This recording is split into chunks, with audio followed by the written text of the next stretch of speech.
Assalamualaikum warahmatullahi wabarakatuh.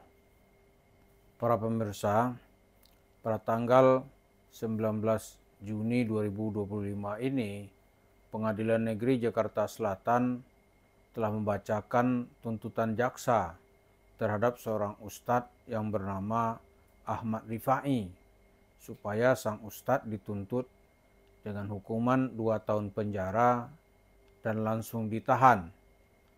Kasusnya adalah dia gagal memberangkatkan jamaah umroh. Lalu 14 jamaah umroh yang merasa dirugikan melaporkannya dan kasusnya disidangkan dan dia ditahan. Kasus ini bagi kita tentu sangat menarik.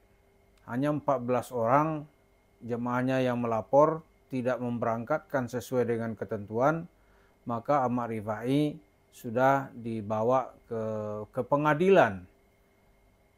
Padahal di saat yang sama Ustadz Rifai ini sudah membayar sebahagian ganti rugi kepada jemaah.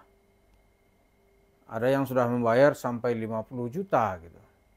Tapi tetap tuntutan hukum menjerat dirinya dan dia tidak bisa berkelit dan tidak tahu mungkin minggu depan hakim akan membacakan amar putusannya. Kalau memang sesuai dengan tuntutan jaksa, maka dia akan langsung ditangkap dan dipenjarakan.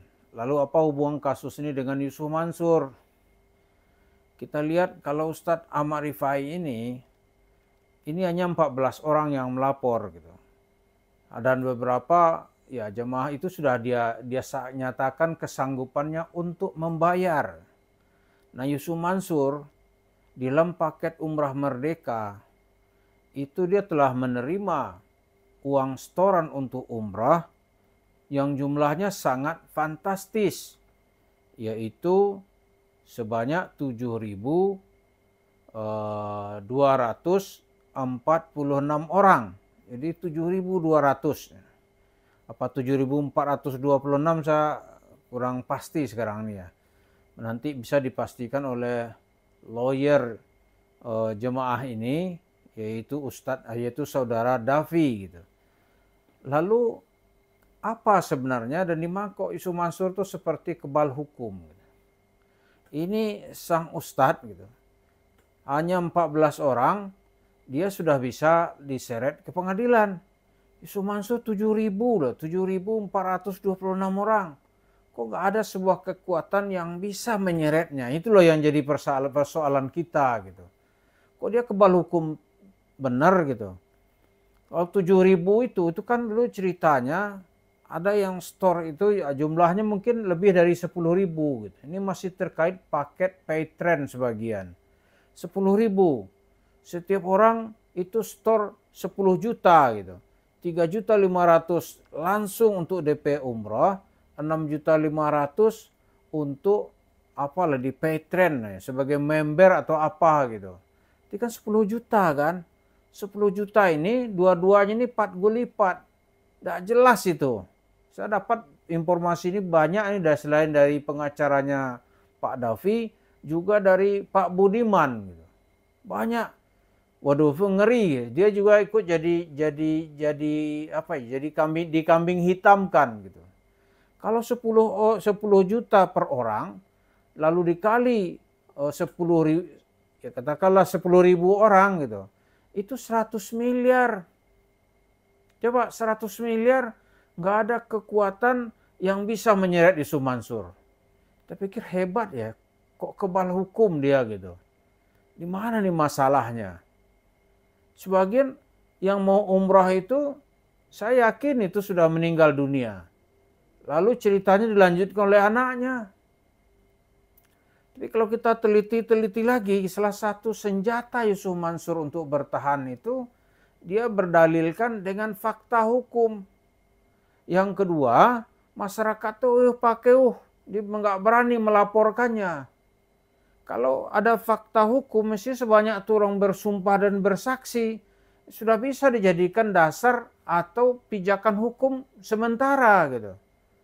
Masa semua nggak bisa tidak ada data dan tidak ada alibi hukum yang bisa menyeret Yusuf Mansur. Kan lucu sekali ini nih.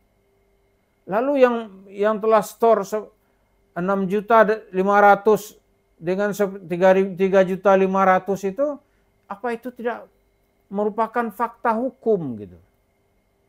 Tapi inilah yang disebut ini negeri ini lucu-lucu gitu. Kita mengangkat masalah ini banyak juga orang lucu. Apa orang lucunya? Kita mengangkat ini persoalan kriminal gitu. Penipuan adalah sebuah kejahatan gitu. Orang lucu ini bilang, itu kasusnya nggak seberapa besar itu, misalnya dengan korupsi di Pertamina gitu. Minyak dioplos, BBM oplos, sampai sekarang nggak ada kasusnya gitu. Kita pikir ini apa urusannya? Kasus yang besar itu juga ada kalau kita hitung-hitung gitu. Misalnya korupsi di lembaga-lembaga, ada orang bilang di PLN gitu.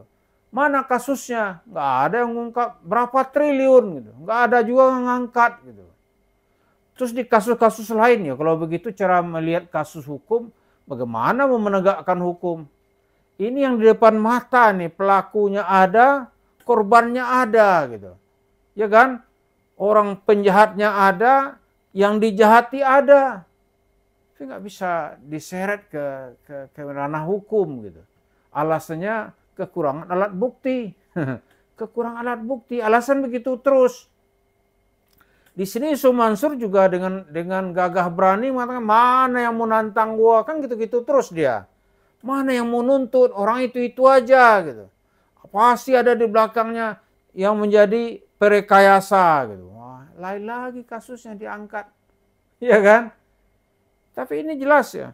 Kalau terhadap Ustadz Ahmad Rifai tadi kok bisa gitu. Apa mereka duitnya nggak sebanyak duit Yusuf Mansur misalnya? Apa itu alasannya? Iya kan? Kan orang berpikirnya begitu-begitu. Ini hanya 14 orang yang melapor sudah dibawa ke ranah hukum dan hampir diputuskan gitu. Karena sekarang ini sudah masuk ke dalam tuntutan jaksa. Ya kan? Mungkin di tanggal 25 ini atau sebelum tanggal 25 itu kasusnya sudah bisa divonis. Nah, Yusuf Mansur sebanyak tuh uang diraup sama dia, orang-orang kecil dirugikan, masa nggak ada aparat hukum atau alat bukti hukum yang bisa menjerat dirinya. Harusnya dia juga sudah dibawa ke pengadilan, divonis dan dijebloskan ke dalam penjara. Iya kan? Karena negara kita kan negara hukum. Di negara hukum itu ya tidak ada satu orang pun yang berada di atas hukum. Setiap orang bersamaan hak dan kedudukannya di mata hukum gitu. Ini nggak ada yang bisa menyeret Yusuf Mansur.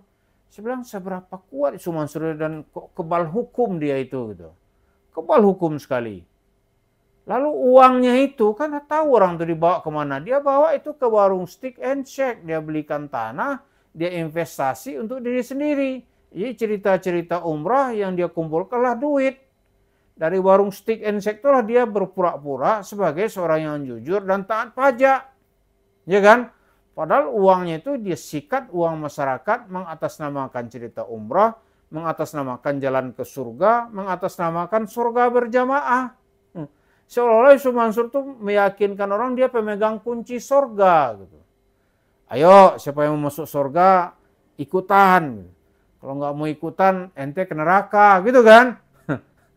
Tapi begitu orang mengikut, di saat itulah orang menyesal di dalam hidupnya, pernah percaya kepada si Yusuf Mansur ini. Itulah yang dia lakukan terus-menerus, dan dia nggak ada tanda-tanda mau menyesal, atau mau apalagi mau berhenti, nggak ada itu. Kalau ada kesempatan dia akan melakukan hal yang sama, bahkan mungkin lebih dari yang sebelumnya. Karena itu dia berpesta pora nanti, lihat aneh dikasihin Tuhan, Tuhan udah bicara sama aneh. Ini warung stick ente berapa cuk? Mau 300 tahun 2025 nih ya Allah. Ya udah lo ambil tuh, nembatin tuh di orang-orang haji itu. Selalu begitu. Itu kan jelas cerita bohong gitu. Oke, mari kita ikuti terus Mansur ini sepak terjangnya di dalam meraup uang masyarakat untuk membangun kekayaan pribadi yang bernama warung stick and shake. Terima kasih. Assalamualaikum warahmatullahi wabarakatuh.